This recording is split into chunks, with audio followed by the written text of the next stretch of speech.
Okay, cool. All right. Well, thanks for being here, everyone. Great to see some familiar faces, and great to see some new ones as well. This is the first Convergence in the Park of the season. It's our second year doing it.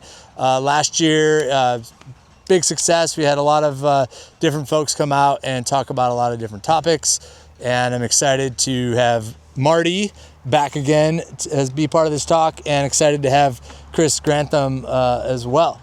So yeah, the way this is going to work, as I mentioned on the SBSA chat, we have some questions that we've kind of brought up amongst ourselves that Derek Musashi is going to be moderating for us. I don't know why I decided he needs to be the keeper of time, because as you know, he's usually very late. Somehow he made it on time today. It was a lapse in judgment. Yeah, well, yeah. We'll forgive you. So Derek will be doing that. We got it recorded, and I'll try to get it posted up to YouTube as soon as I can, just kind of a raw cut. If you want to revisit stuff, send it to your friends, whatever you want to do. But yeah, thanks for being here. It's kind of the why about what we're talking about this evening. We're here to talk about a little bit about progression, kind of how to fly smart, stay as safe as you can in this sport. And it looks different for every pilot. And I feel that, a lot of times, you're given a lot of different advice out there. It's kind of hard to decipher that advice and know who to listen to, what to listen to. And so we're kind of hoping to put some of you maybe on the straight and narrow of where you feel like going. And it's different for every single person. There was a saying that it was like your first 50 hours are your most dangerous. And, over the years that I've been flying, I've realized it's more like 500. It can be quite dangerous in your first little bit, but this talk isn't so much about the hours that you've been flying. It's more about the years that you've been flying and the experience that you have. As the cliche says, you can't put 5 years into 10 years, right? So how many of you have been flying for less than a year? How many of you have been flying for less than 2 years? Right. Less than 3 years? What about 4? 5? All right, 6. And some more. About 7 now. Less than 8? 9? What about 10? Okay, what about anybody at the 15 mark? Been flying for 15 years, yeah? What about 20? I can see. Is anybody here flying for 25 years? What about more than 25? Anybody more than 25 years? So, asking us. Yeah, what about you? Yeah. I'm just coming up on 25. 25. Marty? 32. 32 years. No noticeable limp. But all the gray. Yeah. No hair. Cool. So we're going to have Derek run this thing. He'll ask us some questions. There'll be one lead on each question. We'll answer for a little bit. Then the other two will follow up if we have something to add. And then at the end, we'll give you guys a little chance for some Q&A if you guys got any questions. And again, it might seem that a lot of this can be directed mainly towards P2s, but in the reality, this stuff goes far beyond that. So yeah, here you go, Derek. Hi, everybody. We're going to start off with a question about choosing role models, and I want to queue up Grantham for this. So let's say I've just finished my P2 training, or I'm kind of early on in my first year. Maybe I moved to a new place and I kind of don't know the landscape. How do I discern which pilots to emulate? How do I make a decision about who's making good decisions and who's making bad decisions, even when I don't have a lot of experience myself? Got it. I think with a lot of these questions, we could probably spend hours talking about any of these. 4 minutes. Yeah, it's going to be tight. But like let's say I've just rolled into a launch and I don't know a whole lot of the folks up there, and I'm looking for somebody to guide a little bit. First off, I'm gonna look for somebody who doesn't limp, right? And there's a little bit of a curve there, right? I want to find people who have consistently made really good choices, and maybe I can get a little bit of background on some folks. But if I start to hear, that they've had a whole number of accidents and they're telling all these horror stories, that's probably not your guy. I want to find somebody who has been flying a long time and has consistently ended up in the right landing zones on their feet. They're not blowing their launches. They're not blowing their landings. When they roll up to launch, do they look like they know what they're doing? When they pull their stuff out, do they look organized, or is it sort of a junk show? Are they helping other people right off the bat? Are they doing site guidance? Or are they just kind of off doing their own thing? Are they acting helpful, right? Of course, there is a curve. I've been flying a long time, and I've never been hurt except for being a tandem passenger for somebody else. Maybe luck, maybe some good choices. Maybe I run away early. Great. If you can find people who don't have a bunch of accidents, great. Find somebody who's maybe had one and they learned something from it. If they've had a whole bunch of accidents and they continue to have accidents, they're learning nothing and they're not going to teach you anything. That's kind of, does anybody else sort of, You left your doors open on your Sprinter. I closed it for you. Thank you. That's what friends are for. Any additional thoughts? Additional stuff? I'm sure there's hours of stuff we can talk about there. No, there is. I would probably try to, if I'm traveling someplace new, I would call the local schools and I'd ask what they recommend, because they know everybody and they vet everybody. It's kind of a sky tribe. You don't really get to choose your rank. It's chosen for you by everyone else. And so when you ask somebody who's in the know, usually the schools are in the know. Who's flying today? Who should I call? Who should I buy a beer afterwards for? Who should I buy lunch? Who should I drive for? That would, the bro network or the girl and guy network, whatever, it's really who you know. You have to really build a network of people that you trust. And that starts with people that are in the know. And it's usually the instructors or local guides. We had you asked the question about how long people have been flying. Dave's probably been flying longer than any of us. 53 years. 53 years. There you go. Ask this guy for advice on that. I think Jade might be flying right now. Yeah, I think, echoing kind of both of what these guys are saying is that, and you want to try to find the right person, but at the same time, it's up to you to plan ahead, right? Santa Barbara, especially this time of year, is where we start to see a lot of visiting pilots come through, a lot of new pilots. And, if you're one of those newer pilots, don't just expect that it's going to happen. Like, take the initiative, plan ahead, be like, okay, looks like people are talking about going up at 9:30. If you want to fly today, don't plan on working right up till 9:15 in the morning and then jumping in the car. Like, wherever you're at, just like, okay, I'm going to show up at 9. I'm going to post, be like, hey, I need some help. Ask for it, right? I feel like a lot of times folks just show up and expect it to be handed on a silver platter. And like, there's tons of us out here that are willing to give the advice and willing to give the advice for free. But if you don't do your part, then it doesn't really end up happening. So, yeah, exactly, Miles. What about online research?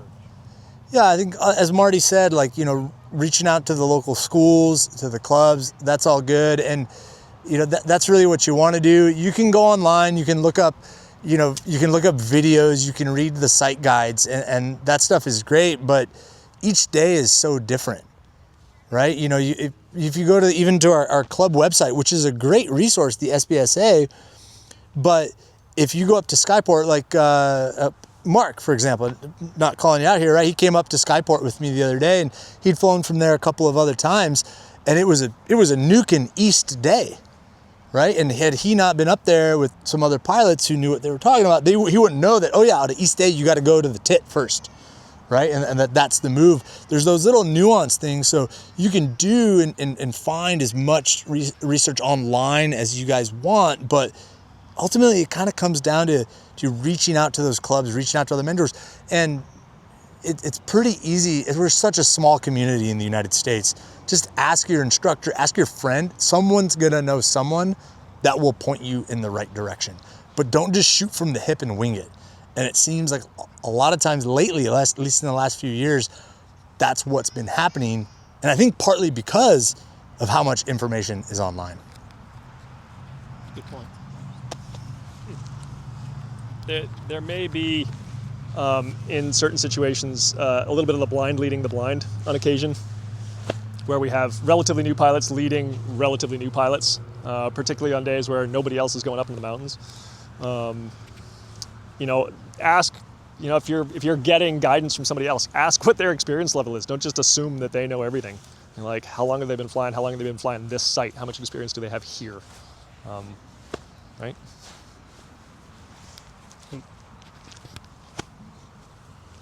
And you're the pilot in command always, right? Okay. Next question is about developing patience. So this is for Marty.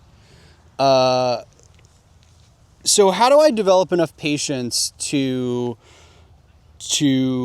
fly for 10 years, to become a 10-year pilot? How do I develop a framework to lead a sustainable flying career?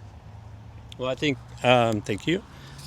I think it's important to remember what your training was like. You were making mistakes. I have kind of a unique start in the sport. I was apprenticing and learning to fly at the same time because I was trying to work off my lessons as I was learning. And so I was seeing it from an instructional point of view and a safety point of view. And I realized that everybody makes mistakes. I wasn't even the best pilot. I honestly wasn't the sharpest tool in the box. I was average at best, but I gave myself permission to enjoy it and to take my time. And I think what I learned is, hey, this is really just about fun. And so the last thing I want to do is ruin it for myself. I don't want to get hurt. I don't want to get scared. I've watched people get hurt and scared.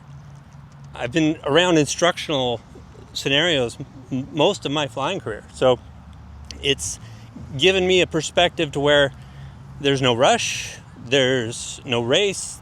Take your time, enjoy it, savor it. When I was a kid, I watched the Willy Wonka chocolate factory, and it seemed like it was a race to get through there and see all the candies and get through the whole thing and get out the back door. Last thing I wanted to do was leave the building, right? So my progression is I'm trying to get stuck somewhere in the chocolate factory on my way. I don't want to get to the end. So I think by having seen so many people be hard on themselves, some people they take it in stride, some people not so much when they're making mistakes. It's part of the learning process. The trick is to make minimal mistakes and be aware of all the bigger mistakes and do your homework and talk to people, interview pilots that have had incidents or accidents, read about it, so where you don't have to make all the mistakes. We can't really do that. Statistically, it's not a proven method.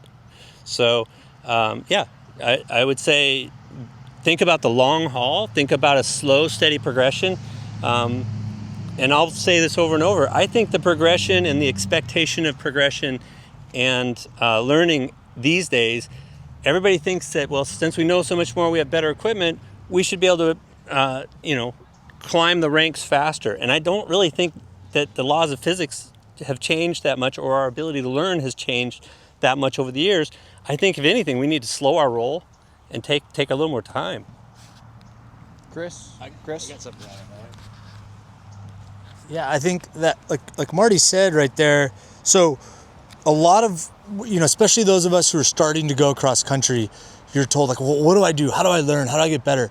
It's like, well, study tracks, right? And study the weather and study this. But what Marty said about studying accidents, how many of you have actually like read an accident report from another pilot and taken the time to like go through, read different accident reports and see what the cause was? How many of you have done that? A few of you? Nice. Good. That's great, because so much emphasis these days is put on going to X contest, looking at the line. Well, they went here at this altitude, and this pilot told me that if I do this on this day and I go to this little nook and cranny and I can get up here. Well, did they also say that if you also go to this little nook and cranny at 100 feet above the ground and you take a 70% asymmetric, you're gonna hit the fucking ground?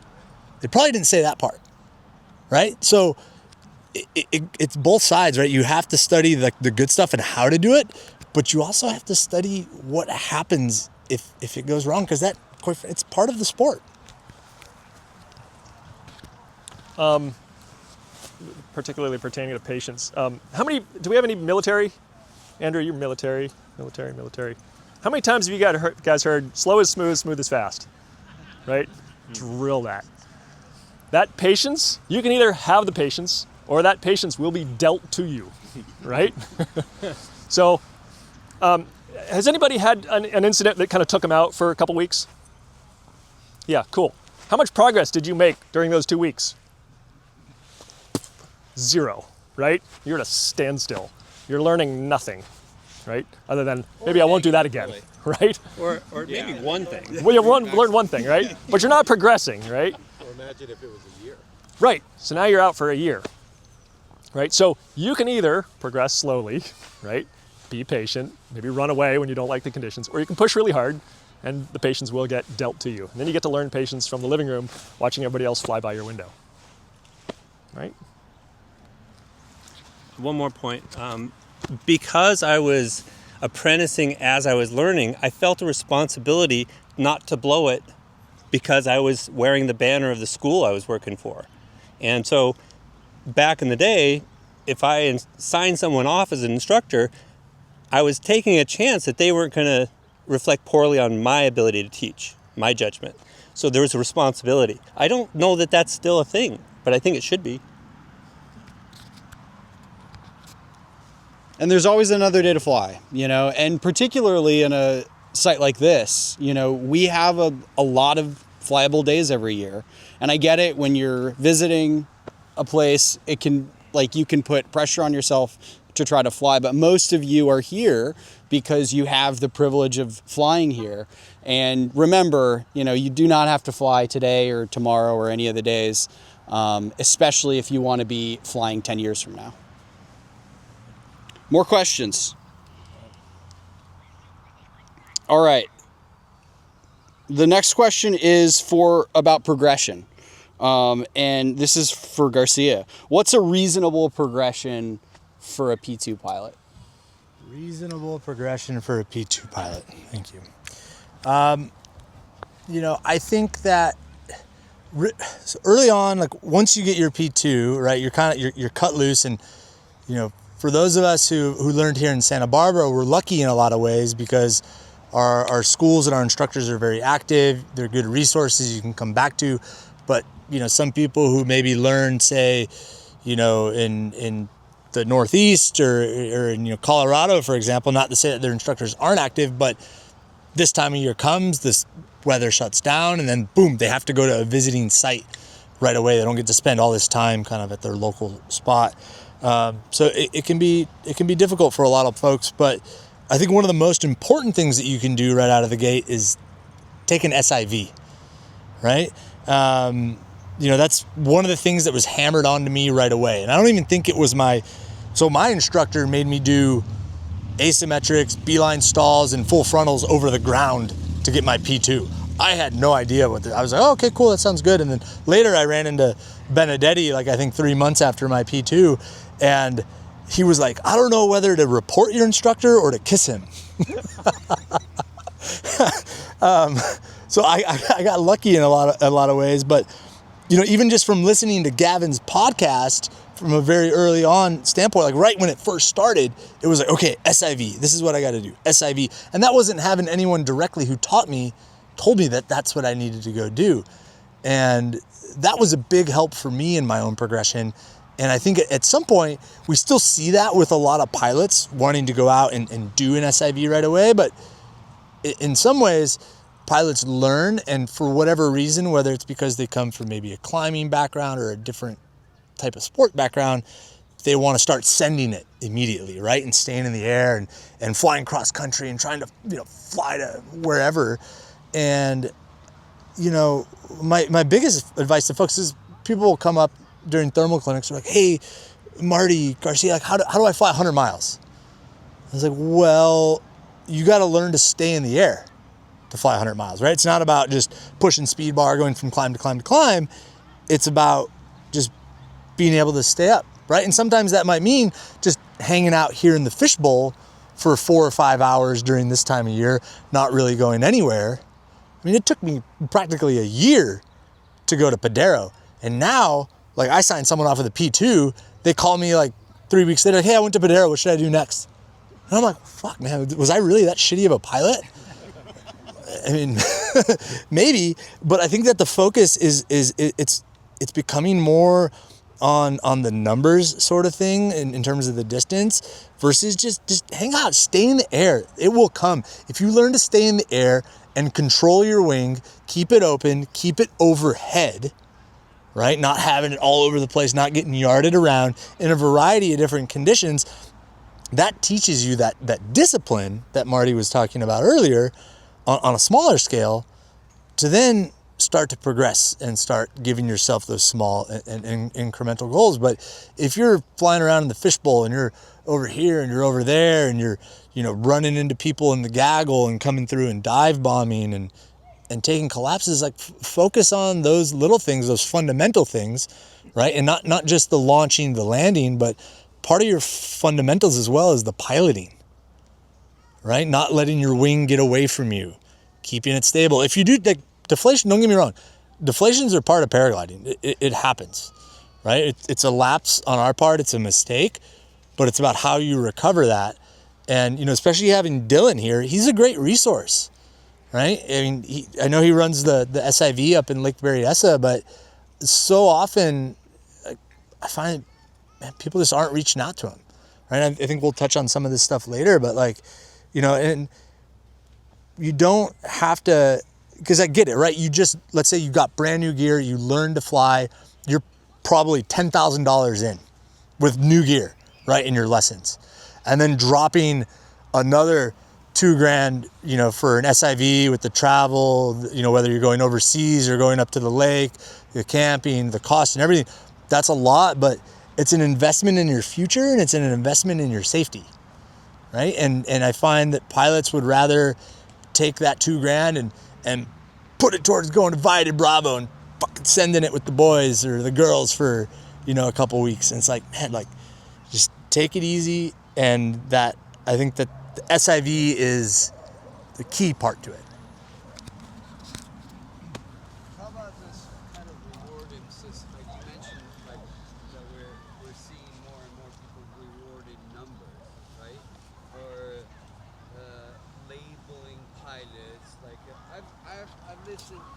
I don't know who it was, and I'm not pointing fingers, but I've heard a conversational takeoff between probably new pilots. One was asking the other, "Have you gone to Ojai yet? Are you an Ojai pilot?" Right? So for those of you guys on the camera here, what Dylan's asking is just, he's talking a little bit about the people rewarding too much the numbers side of things, and someone bringing up on launch, like, hey, are you an Ojai pilot yet? Man, so very early on, I know a lot of you have heard about, and some of you know, Mitch Riley. He was a big influence for me. He was a big influence for this community. And Mitch kind of kept everyone in check. And, he didn't really give a shit if you flew to Ojai, if you flew to Fillmore, if you flew to Ojai, came back. He just kind of, oh, nice job. Didn't really make a big deal about small things. And the way he always put it was that it's like, well, would you rather be, a big fish in a small pond, or be a small pond or small fish in a really big pond and hanging out with everyone else? And I think it's kind of a good way to put it. And too much these days, I find that, it's great to recognize achievement, but a lot of this stuff it's been done, and sometimes I feel like it gets over glorified, and that's where newer pilots, they see these big long reports that get written on the SBSA, and they're like, oh wow, that's so cool, like that person got a shout out, they did this cool thing. And like, man, there's plenty of people out there doing rad stuff all throughout the world that don't post it on X Contest, that don't put it on Instagram, and like it doesn't even show up in a magazine. It's like, it's just paragliding. And I think that a big part of it comes down to is, what's your why, right? Are you flying so you can get your name on the chat and recognized for doing something cool? Or are you flying for yourself because it's fun? And, you know, and sometimes fun is a 300-kilometer triangle in Pakistan. Sometimes fun is a sled ride at sunrise from EJ. Everybody defines it differently, but it's up to you guys to really help kind of shape what your community looks like. Sorry if I went over. Oh, that's cool. You have any other? Yeah, for sure. Yeah, sort of continuing on that, it kind of depends on how you define progress, right? Like, what is progress? What does that mean for you? And I think and you know, at least to some degree, we measure ratings in hours, right? Like, you need a certain number of hours to get the next rating. And that's maybe a bit of a problem in the system. So people are constantly chasing time, which is sort of a weird metric. How about chase years, right? So rather than trying to rack up as much time as you can as quickly as possible, maybe when you're flying, think about, how do I survive this flight and live to do the next one and the next one for the next 10, 15, 20, 54 years, right? So rather than just racking up hours, rack up years. I think in France they say there's no good pilot, there's only old pilots. But how do they say it? How do they say it? A lot of spitting, With a little a attitude. sneer.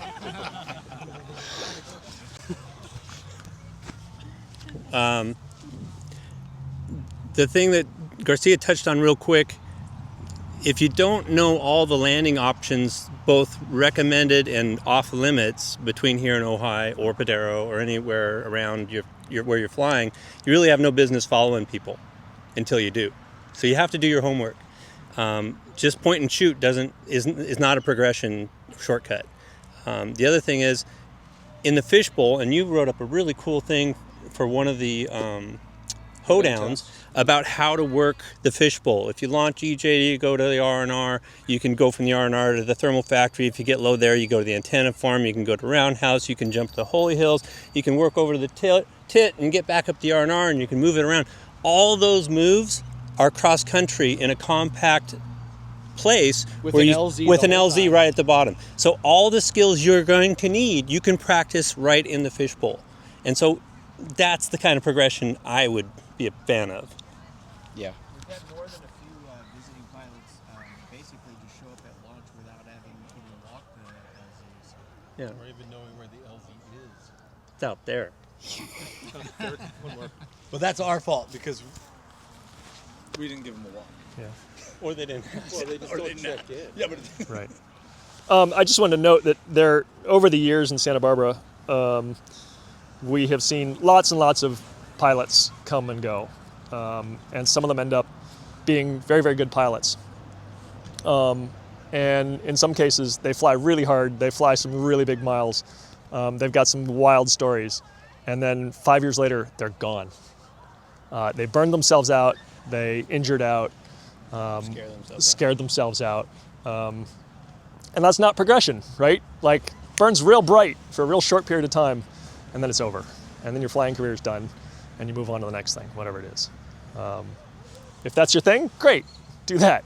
But I think there's something to be had in being an old pilot and getting to enjoy it for the rest of your life, even if it's not pushing that hard. Cool. All right. How can we improve preparedness? Garcia mentioned SID, and that's pretty obvious, right? But like, if a student called me and asked me, okay, Dylan, I want to do this flight. It's never done before, and I'm gonna have to bunch over the back, and if I land out, it's gonna be a 2 days bushwhacking, blah blah blah. And I always say, well, like before starting, take in consideration everything that could potentially go wrong during that flight, right? Including what Garcia said, obviously, collapses and skate and whatever. That's part of it, right? Because you were given fundamental, you have the takeoff and landing, kiting, spot landing, blah blah blah. But then are you ready to face anything that could happen between those two? Like, well, trying to cover the distance between A and B, but in that case, I will also like try to tell them, well, if there is bushwhacking involved, are you in a physical shape? So are you taking everything that could potentially go wrong? If you do land out, can you walk 2 days with the water that you'll be able to carry with you? So how, like, and I know that even like when I put in all the effort, there's still something missing. So how do we get to a proper level of preparedness that could keep us all, and again, not in a safe place, because we all know what I think about flying and paragliding being safe at once, but like, I would like to see it better stuff. Sure. Have Marty do that because it kind of leads into that one, and then jump to 4. Yeah. So you were talking about how to get people prepared, how to get that. Or even just thinking about it, right? Okay, I want to go from A to B. Do I have anything that I need to cope with everything that can happen? Because okay, I'm really good at kiting and I can spot land, I can kick the cone 5 out of time. Yeah. Right? And I've done my SIV, so I know how to recover from an auto rotation. I understood the basic of energy management, wing control, recovery, all of that, right? But there's so much more. Yeah. Right? How do I work towards that level of preparedness that could keep me in a better place, like, or at least like that would help me fly in only days and conditions that are within my risk tolerance. Right. So you're asking, how do you get into a mindset of preparedness for all outcomes, not just the ones you hope will happen? And I think my homework assignment for everyone was read everything written by Will Gadd. Yeah. The positive power of negative thinking. Yeah, right down my alley. Thermal clinics and XC clinics also, that's something we can touch on. We will. Yeah. I also think just the idea of a pilot asking all those questions is a very good sign. And I think a lot of pilots are not asking those questions. And so the very premise that you're proposing here, I think, is a good place to start. Where, what if this goes wrong? What about this? Do I have enough food, water, etc. for this? Is that area within my limits within the course of my flight, etc., etc.? How will it change throughout the day? Are there unknowns that I'm not considering? Might I ask a person about this? I think it's more of a mindset than a strict checklist. No, definitely. Like, I agree, but it's maybe not just a checklist, but again, we know that I've done it myself. You've probably done it too, right? I think it's cultural. I think we, as a community, we can foster that or not. Yeah. And as you travel, you're going to see that different communities have different attitudes about what's acceptable. 3 or 4 takeoff attempts are okay in some areas, and sometimes people are really good about nailing it first try in other areas. It's, you get to see that when you travel and you cross-pollinate. You get to have kind of a benchmark of where you are in the world, and there's always room for improvement. And it takes a village to change things like that. Attitudes are hard.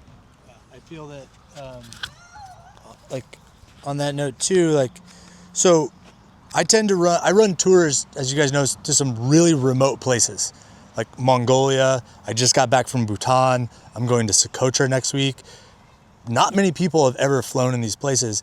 These places are all in Nebraska, right? Yeah, exactly. Yeah. Regardless, My geography. but anytime I go to these new spots, I come at it myself, the guides, the entire staff, we come at it from a beginner mindset, right? I'm not here to send it. I'm like, I don't know shit about the weather here. I don't even know if the windy is gonna work, with the horrible connection I have off my Starlink. I go into it and like, okay, I'm taking off early. If I get it, I get it. If I bomb out, I bomb out. Because I don't know anything about this place and there's no information about it. And I feel that especially in the US, when you travel around, or if you go to places like Colombia, like Via, or Beer Billing in India, Pokhara can be one of them, where there's a lot of other pilots, a lot of information there. people tend to let their guard down, right? They come in with like, oh, it's going to be fine. There's 30 other people. What was it like 2 years ago in Ola Denise? And it happened in Organia like 2 or 3 years ago too. People were flying, there's massive gust fronts that hit, tandems getting blown back into the mountain, like just 14 square meters on big ears, full bar, just getting blown backwards in Organia. Yeah, exactly. Because everyone else is doing it.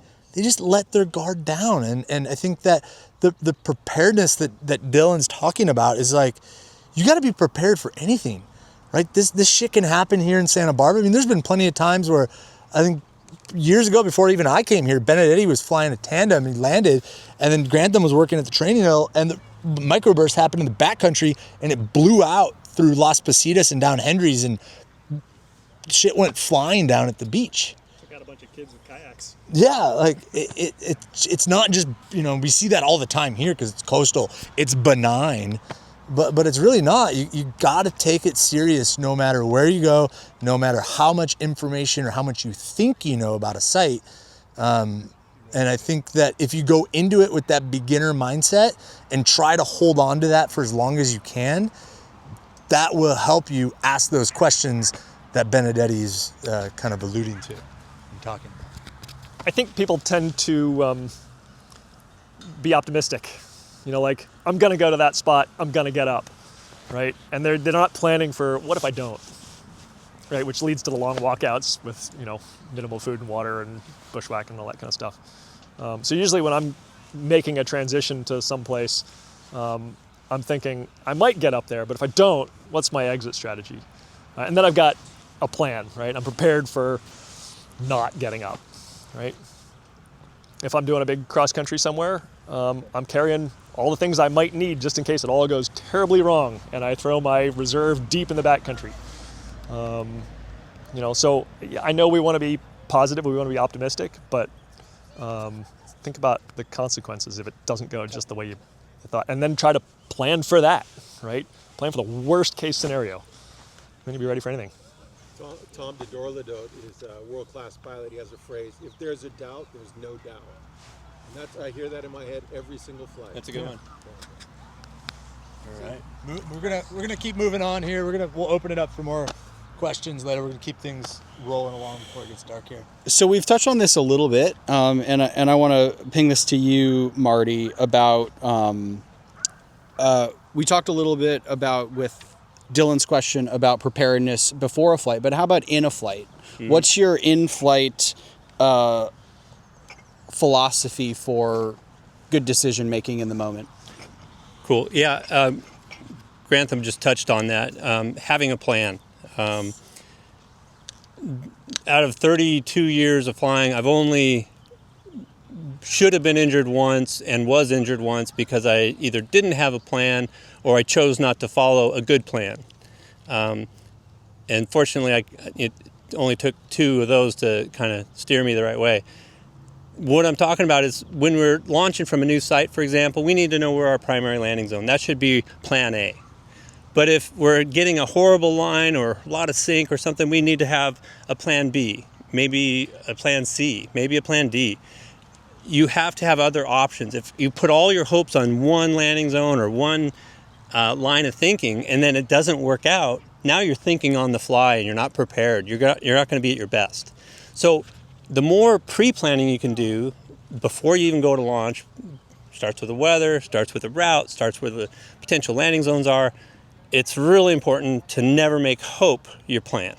If you only have one plan, you are making hope your plan. So you need to have some options there. And when I was talking about flying in the fishbowl, at any time, if it's not working out, you've got St. Mary's, you've got Parma, or if you can bop down the road a little bit, there's some other places that have been posted on Cracker's videos. But you need to have kind of a flow chart in your head at any given time. With cross country especially, landing zones are like islands of safety. And if you don't know where your landing zone is, well, eventually you might find yourself low and now you're desperately looking for it, wherever it might be. And you might not choose as well as if you would have had it planned out and vetted already. So before you think you're ready for cross country, you should know how far away from one island of safety I can get and make it to another island of safety. And until I'm high enough to get to that one, I never leave this one. That's just the rule. It's kind of never spoken enough, but it needs to be reiterated. When you have plans in your head like that, you're never surprised by the things that could go wrong because you've already thought about it. I'd rather be surprised that things are working out better than I planned than the other way around. When it goes worse than I thought and I have to think on my feet, I haven't positioned myself very well. And so I'm always trying to think, if I make this move, what's the consequence if it doesn't work? What's the consequence if it works? You can paint yourself in a pretty good corner over the mountains, over trees, over unlandable terrain where it'd be hours of bushwhacking. That's assuming you're not injured. Helicopter rescue, all that stuff, just for one decision.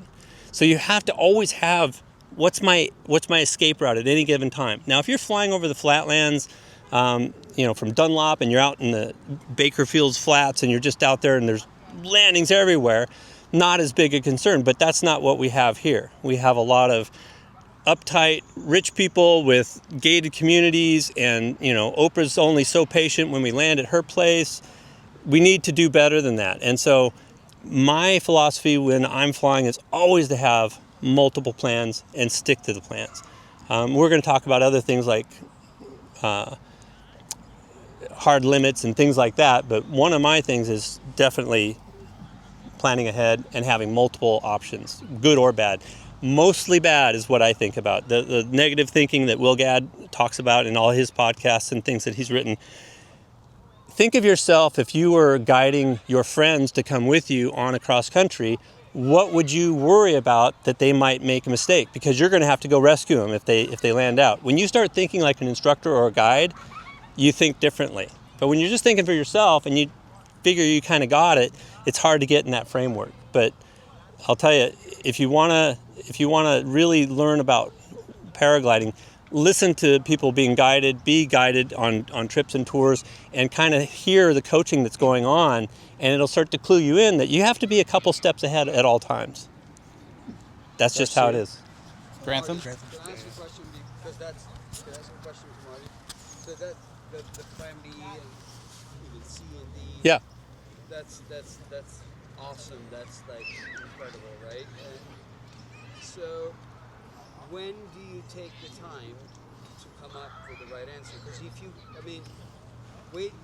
we know that waiting for the emergency to occur to come up with the emergency action plan is wrong. Because most of the time, by the time you're in trouble, you're not going to be in the right space, you're in a state of autonomic arousal, whatever, to come up with the right answer. Right? So in a cross-country setting, because you guys do guide people through cross-country, which I don't, and I admire what you do and how you do it, but when is the right time?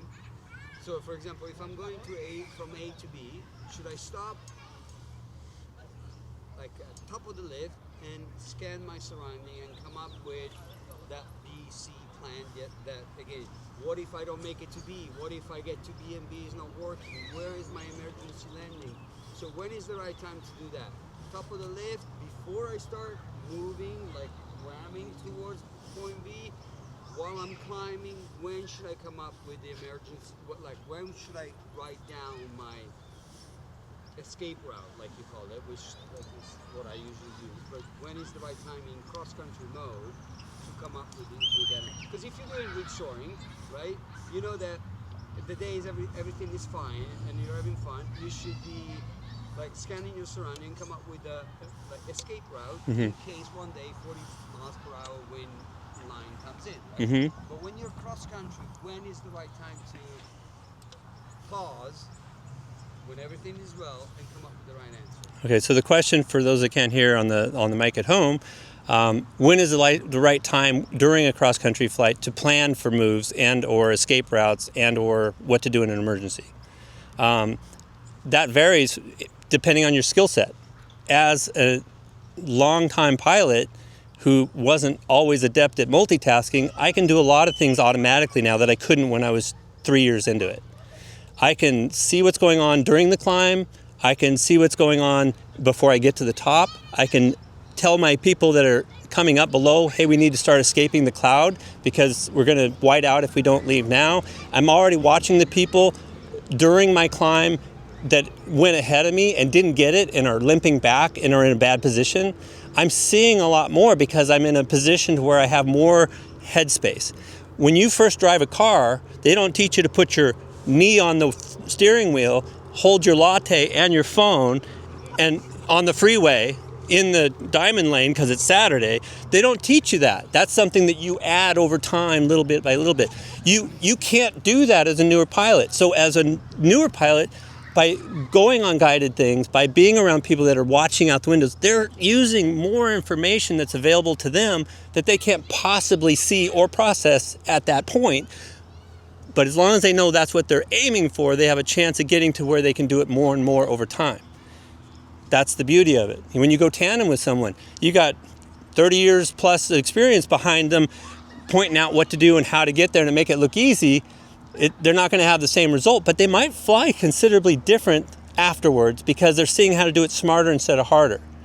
But they won't get all of it. And you just have to put in your time. And you have to do it safely enough that you get to the 10-year mark or the 20-year mark. When is the time to pause and make that and prepare? If you get to the top of the climb and you haven't made up your mind yet, I would pause and wait for everybody to catch up to me while I'm figuring that out. The beautiful thing about guiding is I'm pretty good at climbing, so I get to the top first and I have time to look around and I can see where all my people are.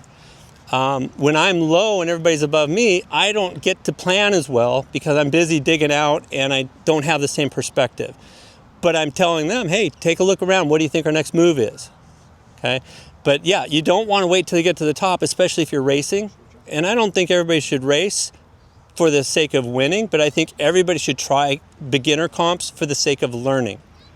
Because when you have 150 people scattered over a course, all doing the same task on the same day at the same time, you're going to see in real time what works, what doesn't work, what is super sketchy, what was the biggest brain move ever, and it's all right there. And you do that enough and you get a subconscious bank of what the right intuition is.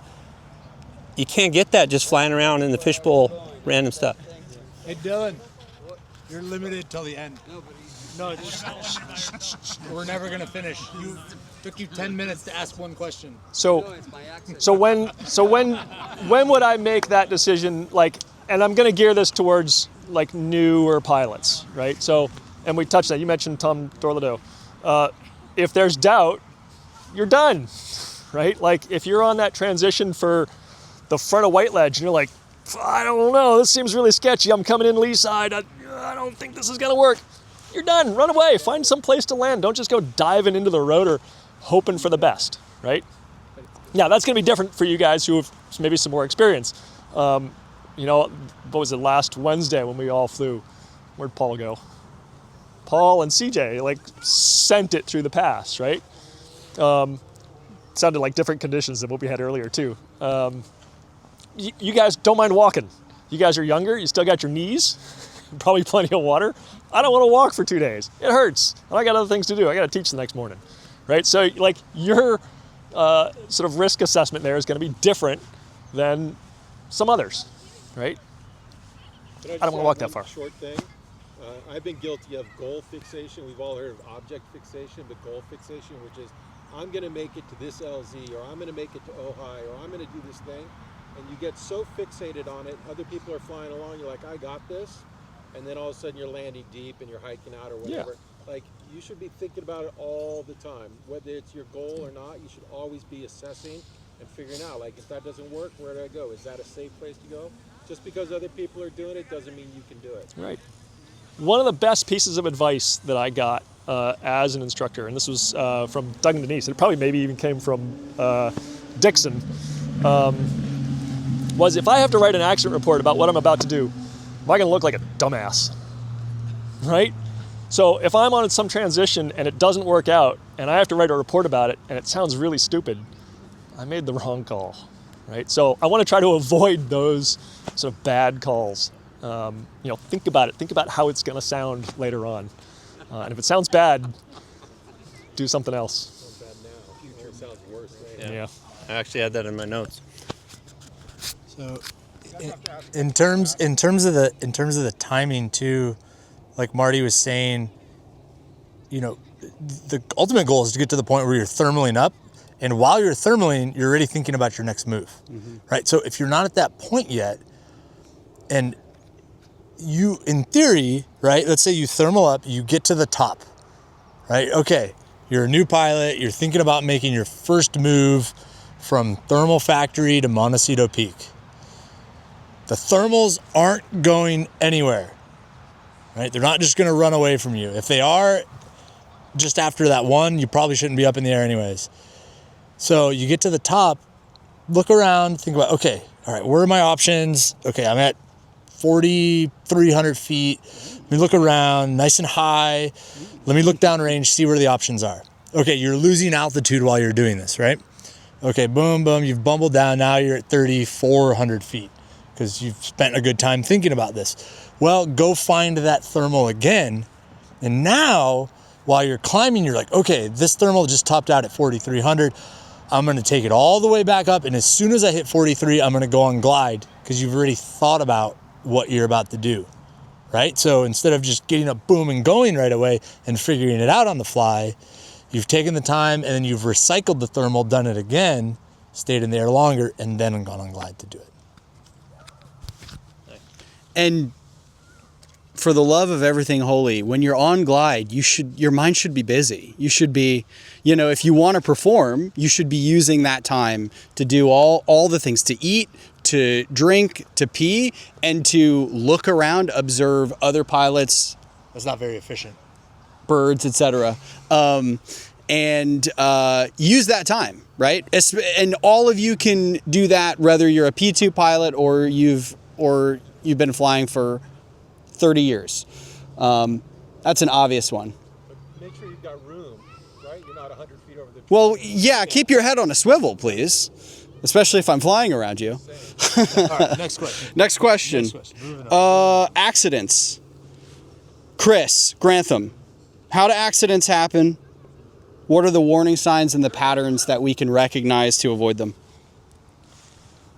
Yeah. I mean, you guys have all seen the YouTube videos, and you read the accident reports. It's been a really long time since I've seen an accident report where I said, wow, I've never seen that before, right? It's almost always the same series of events.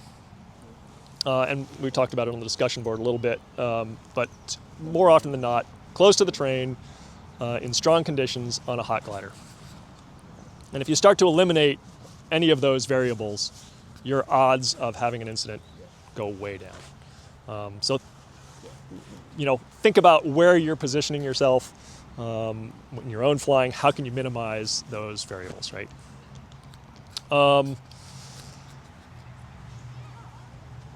We're going to talk, I think, a little bit about hard limits. Yeah, good. So we'll talk more about that on the next one. But start to break down when you see those accident reports, when you look at those YouTube videos and you see the videos in particular, hit rewind on those. See how far back that actually started happening. Because it's usually not, I took a deflation and went into the terrain, right? It's usually maybe conditions that are above your skill level. Maybe you've just stepped up to a new glider, you haven't had a chance to do a maneuvers course on it. I woke up with the sore back. Yeah, I didn't get a whole lot of sleep that night, didn't eat a good breakfast, rushed out the door, wasn't fully prepared on lunch, all those kinds of things that stack up. So when you start to see those kinds of things stacking up, and some of this has to be, you know, a little bit of self-recognition, like you need to be aware of these. Sometimes other people will see it, and sometimes we say something and you're like, I'm fine, right? I've done it myself, right? Like, I didn't sleep that great, but here we go, nut house, right? You know, so start to recognize those things. Maybe even have like a little mini checklist, you know, just kind of like even just a mental checklist. Like, am I 100%? Or am I starting to slide a little bit? Obviously, the conditions for the day can be a huge influence. Give yourself terrain clearance. With the exception of mid-air collisions, how many accidents have happened anywhere other than ground level? Stay away from the ground. A lot. That's a myth. Sorry, but yeah. Well, I mean, There's 90% of accidents take off on landing, but then if you consider the classic collapse chromatin Right. water, Throw your reserves. In flight, Yeah. yeah. Get your reserve out. I would still consider reserve loss an accident, right? Yeah, I mean, it's narrowly avoided. But we have those reserves there. What's that? I said, how often do we have a chance to throw? And we're going to talk about that when we talk about hard limits. Very often. For sure. Is Right. the answer. Today's an example. So, I go with there. Yeah. but a lot of these, Too low to throw. Are we in the debate section now? yeah, No, not yet. Almost. Moving on. a lot of these, Who's emceeing you? a lot of these incidents are absolutely avoidable.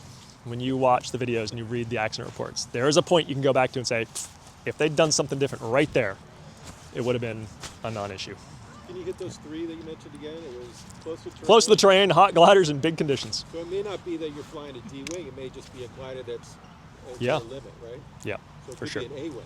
Could be an A-wing in ripping conditions, right? Yeah, Marty, makes sense. Garcia, anything to add about accidents? No, I think we ready to move I on. think Grantham hit the nail on the head. Nailed it. So our last question, and then we'll open it up to Q&A with everybody, is about hard limits. How do you set hard limits, Marty, and how do you stick to them? Let me review that real quick because this is an important one. Yeah, we talked about this earlier. We talked about if you don't define your limitations or things like that, they define themselves for you.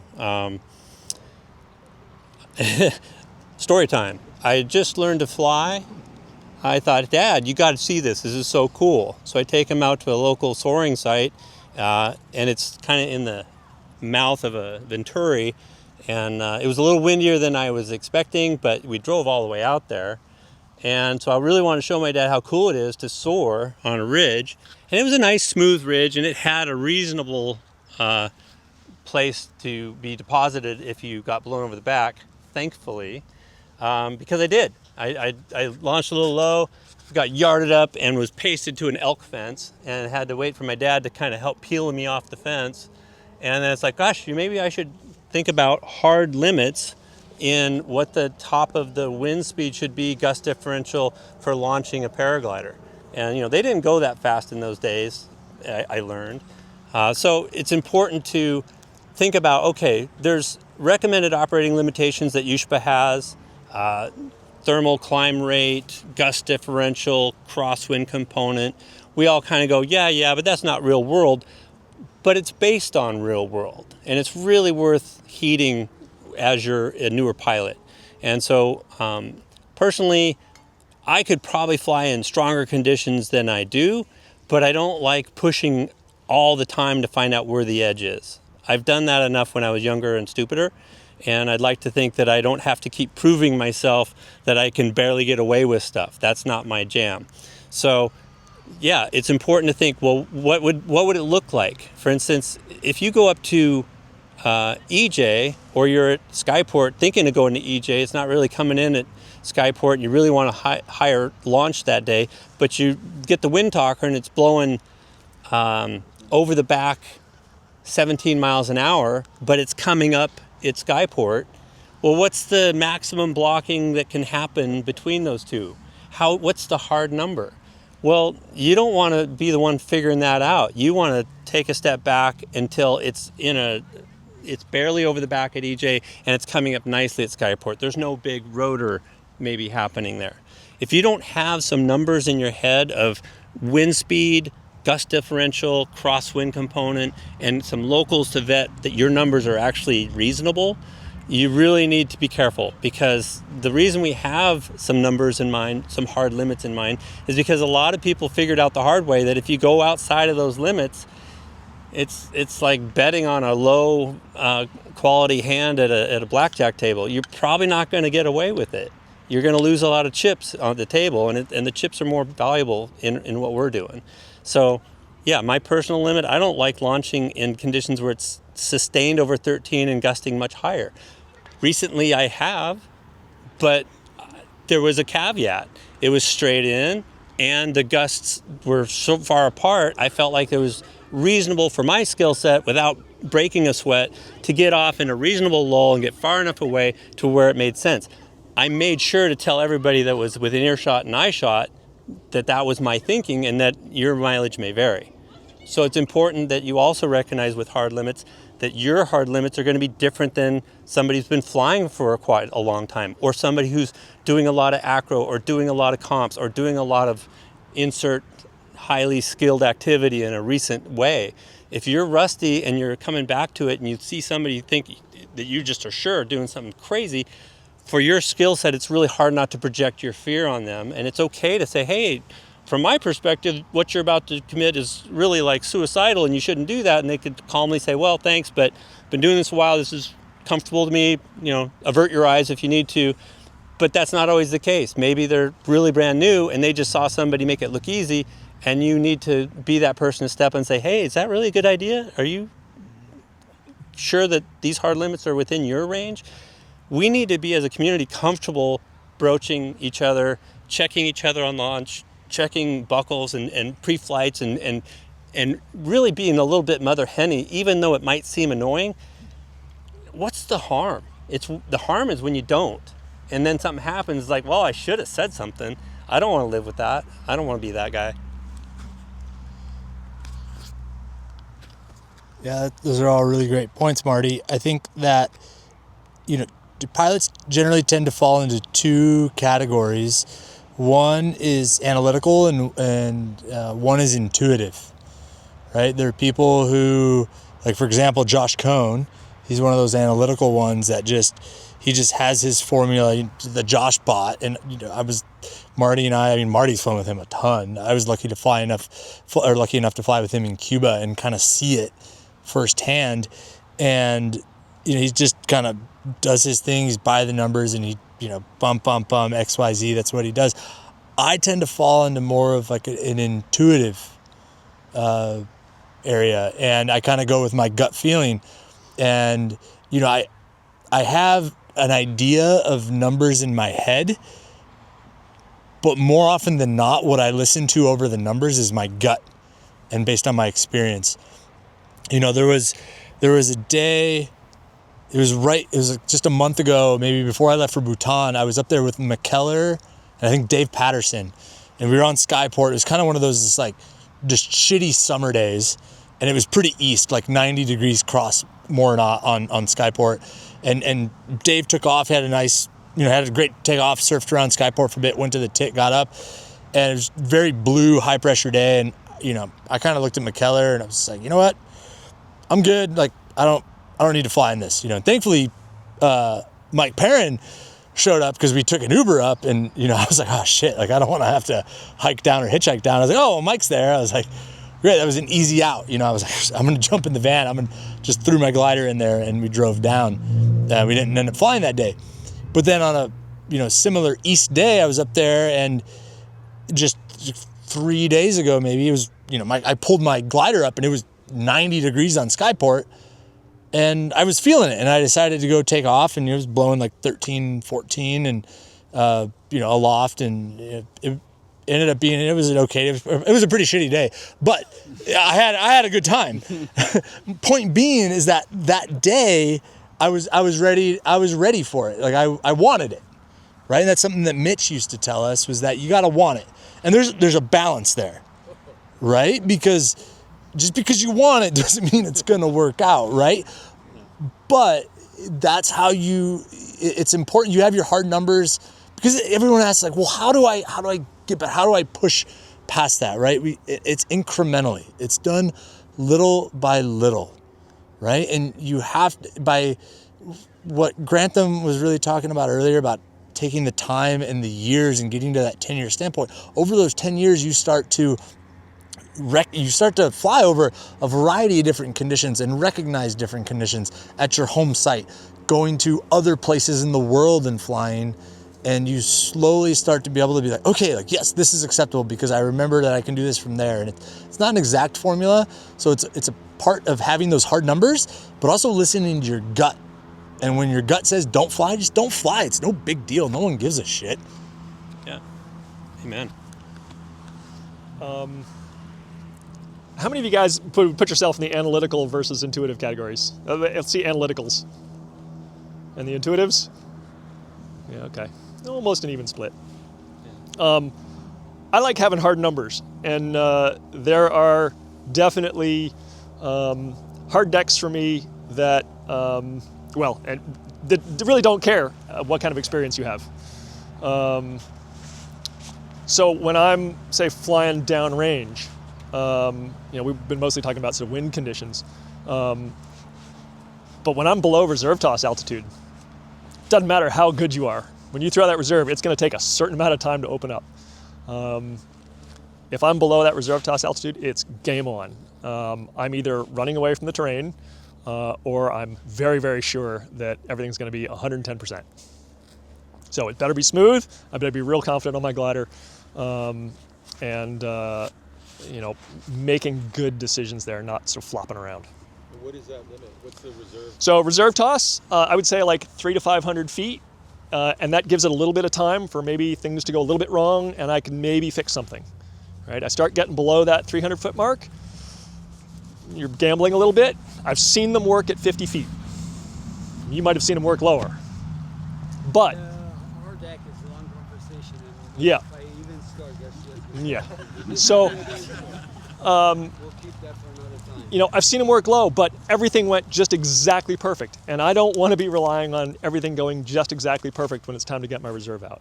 I want to have time to maybe screw something up, maybe get it out of my lines, maybe reel it back in, get a better toss if I had a lousy toss or my bungee hung up. So how do you know what your altitude is above ground level? So, that kind of comes with experience, right? You spend enough time at the training hill, you know exactly what 180 feet looks like. Baits, we kind of know what that distance looks like. That's probably close to reserve toss altitude. The biggest number on my display is AGL. Right. So some of these newer instruments, you can put terrain data in them. That terrain data is not perfect. It is interpolated pretty heavily. It smooths a lot of things off.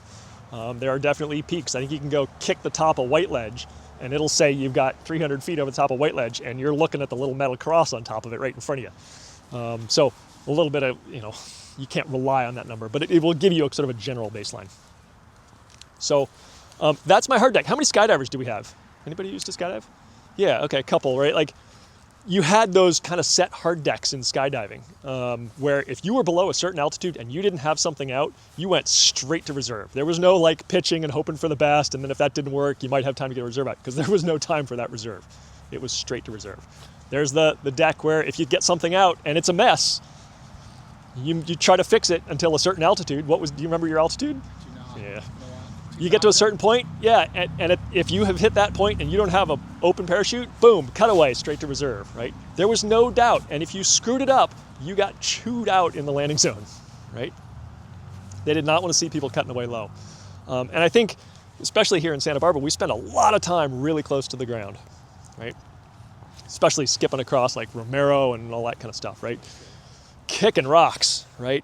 You have zero outs. We were talking about exit strategies and plan Bs.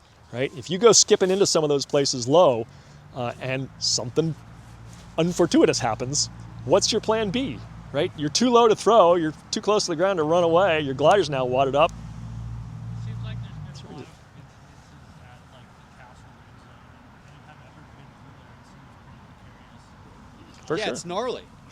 Yeah. Yeah. It's gnarly.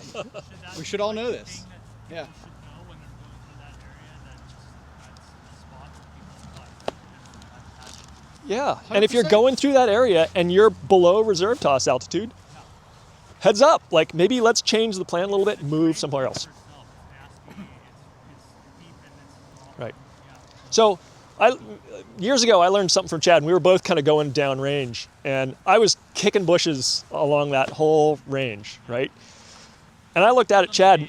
He was like 1,000, 1,500 AGL out in front of me, higher than I was, and just skipping along, having a great time. I was stressed, puckered up, gliders all over the place, right?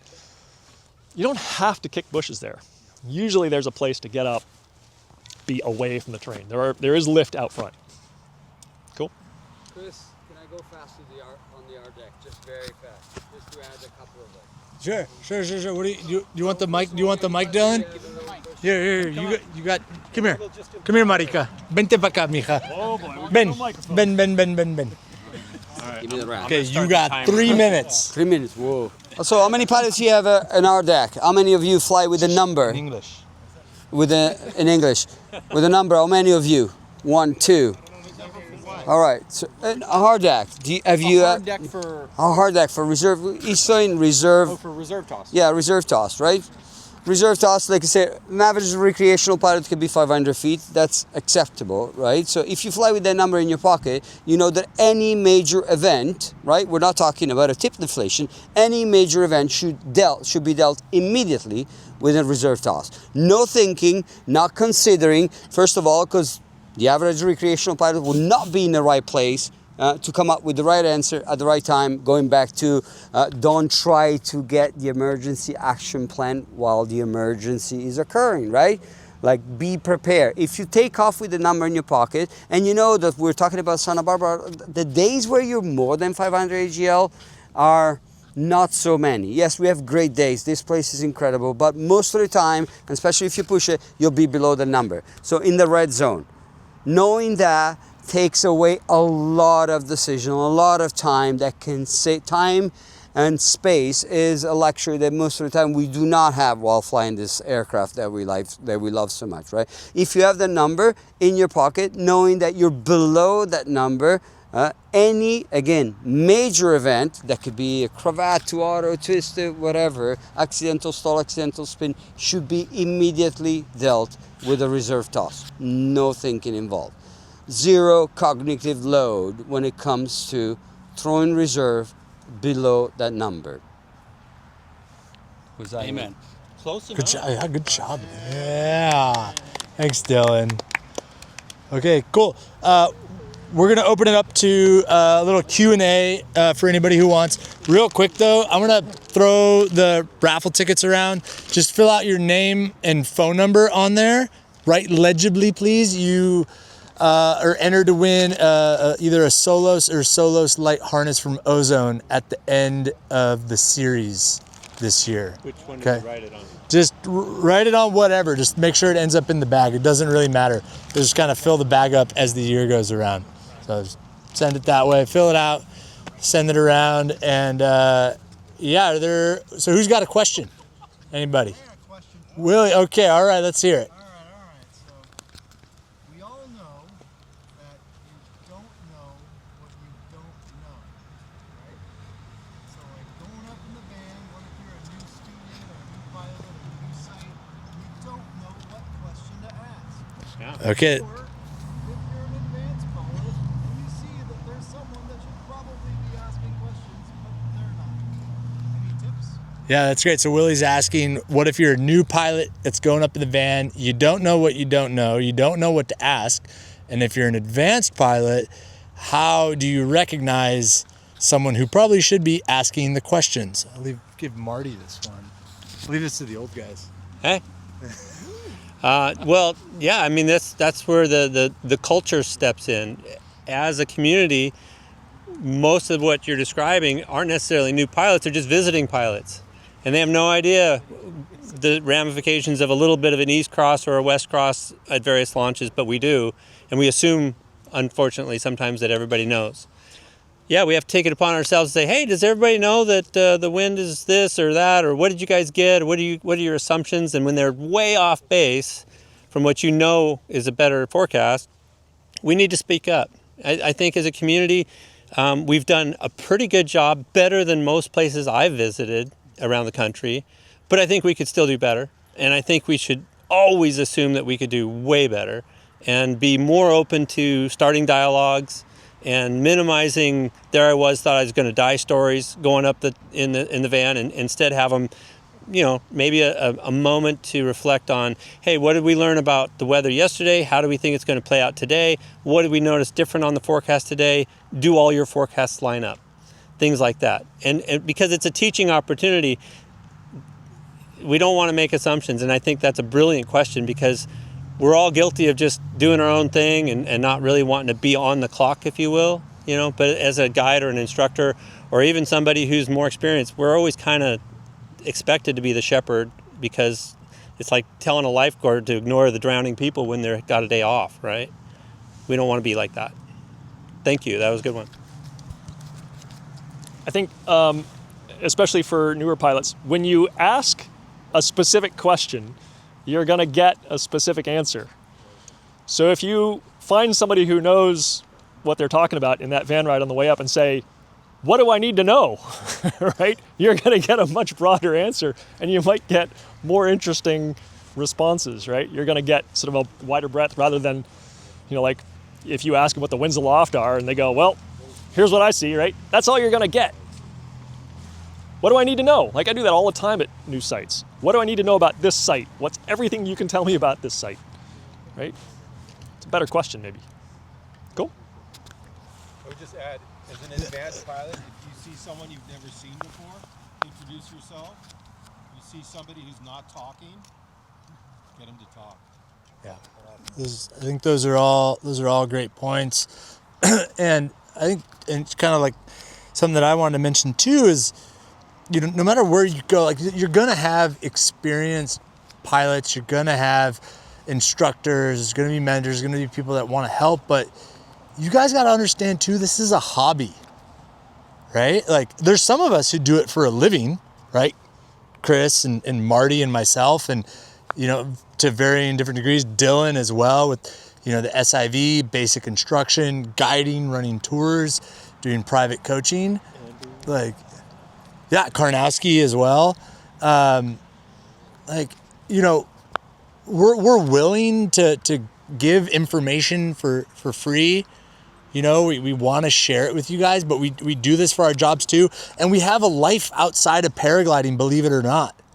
So, No, we don't. yeah, well, yeah, you we try to.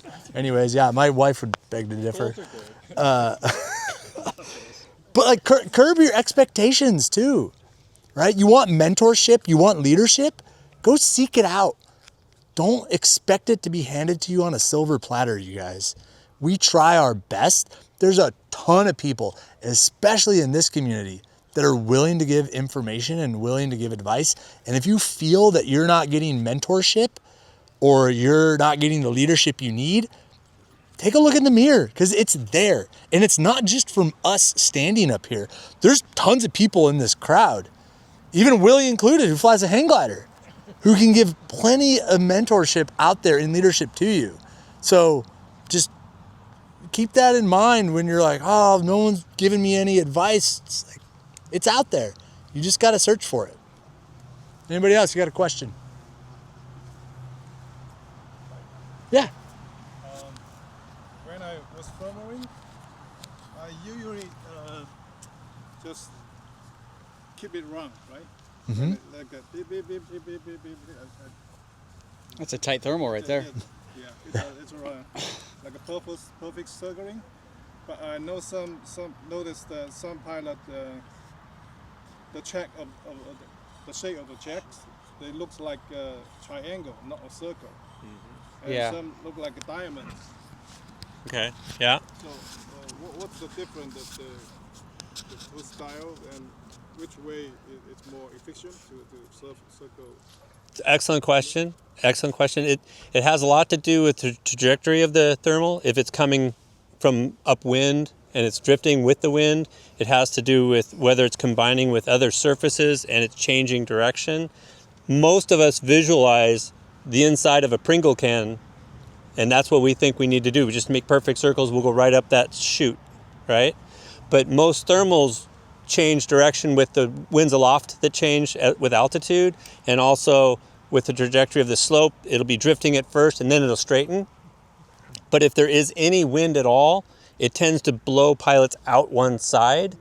And if you don't sneak upwind to look for the core, you'll keep drifting out of the back. And so the people that are making these weird shapes are searching for that upwind piece. Otherwise, if you just make perfect circles, you'll blow right out of the back. And it gets weaker and weaker and weaker. And then by the time you realize your mistake and you go back to where you should have been, sniffing on each turn uniquely, making an egg shape or a long elongation upwind or just updrift, that's the key. If you don't intuitively make every turn unique, you're missing the uniqueness of each thermal because they're not all the same. Rarely are two the same. Yes. In a stable, like a stable core, you can do like a wrong, right? Keep it wrong. Occasionally they go straight up, but it's more the exception than the rule. Yeah. You should always be hungry for that better piece. Your fly track would look like a triangle or diamond, right? Maybe. Usually it's more like ovals. But what's weird is because, assuming there's wind coming this direction, because I have a headwind, it takes longer to get to the front of the thermal. It takes very little time to get to the back of the thermal. So when you're going into the wind, whichever direction you perceive it's coming from, your circle may look really round on your track. But you're experiencing slow motion here and fast motion here. And so if you make a slow motion upwind move and you make a slow motion downwind move, you just blew right out of the back. So you have to have an understanding of where you are in space. First couple turns, I drop a laser pointer on the ground. Okay, I'm over this, whatever, this rock near the bush on the mountain. And then after a couple turns, I check in, where's my mark? And if it's upwind that way, that's the direction I sniff on each circle. It's better to fall out the front than to fall out the back. Why would you want to fall out the front instead of the back? Any idea? Because if you fall out the front, you have a tailwind to come back. If you fall out the back, you're in a headwind with sink to get it back into it. Also, if you're out the front and you're sinking, the thermal is still below you eventually. But if you're out the back, you may never catch the thermal again. Cool. Well, we'll gladly stick around for any more questions that you guys might have. But just quickly, because I know some of you want to get out of here, it's getting pretty dark. I just want to thank Grantham and Marty for being here. Really appreciate you guys doing this. It was great gleaming from the both of you. Two very veteran, I'll say. Senior, maybe? Hey. Gray. Members of the community who have been here. And thank you guys for participating. I think the raffle ticket's going around. Just tear off your names, write it on there, throw it in the plastic bag. I'll post again when the next one's going to be. Tentatively right now, with my travel schedule and everything I got going on, the next one's going to be November 14th. Austin Cox is going to be here, and he's going to talk about the attributes required to be a proficient cross-country pilot. So that'll be our next one. And then I believe as soon as Dylan Benedetti, where are you at, Dylan? There you are. As soon as Dylan gets back from running his tours in Nepal, probably December at that point, we're going to have Dylan come do one about some active piloting as well. And I'm hoping to extend this all the way to the spring here in Santa Barbara, so a little longer than last year. So thanks everybody for showing up. Yeah, big thank you for Derek keeping us on track. Really appreciate it. Also a very great resource for a Yes. youngster. Oh, stop it. Very much so. He's got, if you're running the hoedown, he's got some great insights, I believe, on Aaron's Kraka's website, sbhoedown.com, in terms of how to fly the range, how to fly the tasks, and I think hard limits are included in there. So that's a great resource to check out for you guys. Thank you for being here. Have a good evening. And yeah, we'll see you at the next one. Thanks, folks. Thank you. Thanks to Chris Garcia. Woo! Yeah.